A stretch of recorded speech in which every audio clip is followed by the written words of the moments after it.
About 65 million years ago, a mass extinction event occurred, wiping out more than 75% of all species on Earth. There have only been 5 mass extinctions in our planet's 4.5 billion year history, but the next one has already started. By the end of this century, 1 in 6 species on Earth could be gone. Will humans go with them? How could we survive a 6th mass extinction?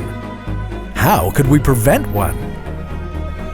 This is What If, and here's what would happen if we set aside half our planet for wildlife. The reason we're all still alive on this planet is thanks to biodiversity. From the tallest trees to the biggest animals, to the weirdest plants, to the grossest fungi, to the buzziest bugs, and even the creatures you can't see, we all rely on each other to make life on Earth possible. And our world would be harmonious, except that humans are unreliable. Thanks to our unstable practices, the world's wildlife is inching towards an extinction rate that's 10,000 times faster than what's considered to be natural. Without taking drastic action, we might be facing extinction ourselves. But how far are we willing to go? Pulitzer Prize-winning author and biologist E.O. Wilson came up with what is now known as the half-Earth idea. It involves making half the planet a human-free zone, leaving nature to do what it can to stabilize itself.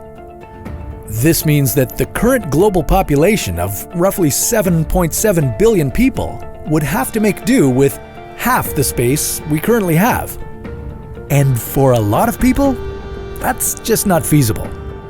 Cordoning off half the world for extreme conservation would displace roughly 1 billion people, most of them from low-income backgrounds. Think of those parts of the world where overpopulation is severe, and then imagine that situation everywhere. But housing isn't our only concern. We also need food and fresh water to survive. Today, 1/3 of the Earth's land surface and 75% of its freshwater resources are used for crop and livestock production. Yet, at least 10% of Earth's population doesn't have enough food. How many more people will go hungry when we no longer have access to those resources?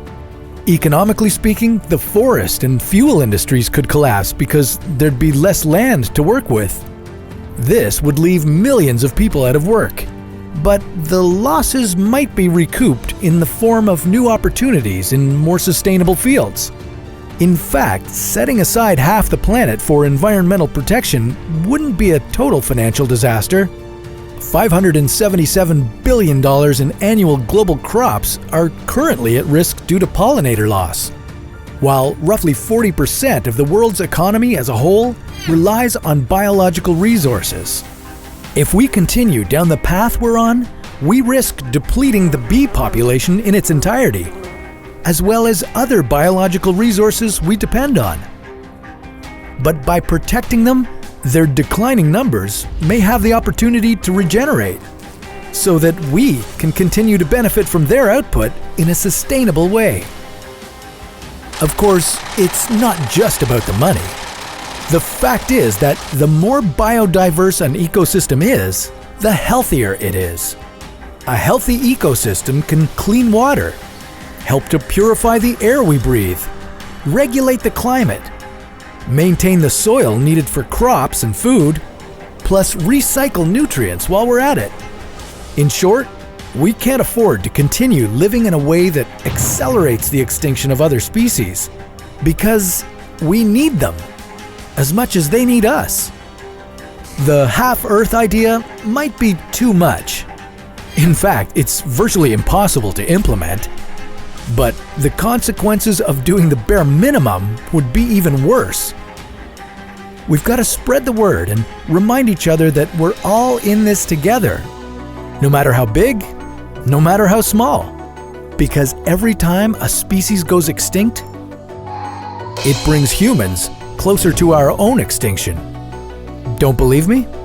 Have you ever wondered what would happen to us if all the world's insects disappeared? Well, that's a story for another What If.